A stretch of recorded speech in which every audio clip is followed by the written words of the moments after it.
మనకి ఇష్టమైన వాళ్ళు చనిపోతే మనం ఏడుస్తాం కదా! అలానే కొన్ని జీవుల గురించి చెప్తాను వినండి. ముందుగా కాకులు. ఒక కాకి చనిపోతే మిగతా కాకులన్నీ దాని చుట్టూ చేరి గొంతు చించుకొని అరుస్తాయి.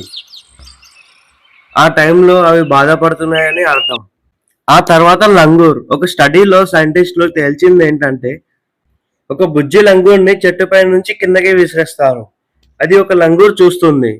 ఆ లంగూర్ చూసి అది నిజంగానే చనిపోయింది అనుకుంటుంది.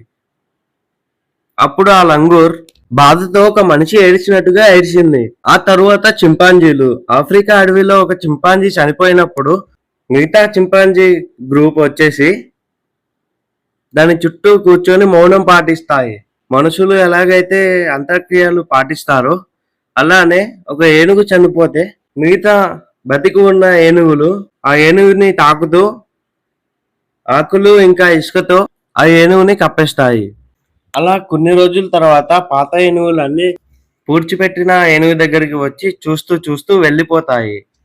దీన్ని బట్టి మనుషులకే కాదు జంతువులకు కూడా ఇలాంటి బంధాలు, బంధుత్వాలు ఉంటాయి అని. Thanks for watching friends.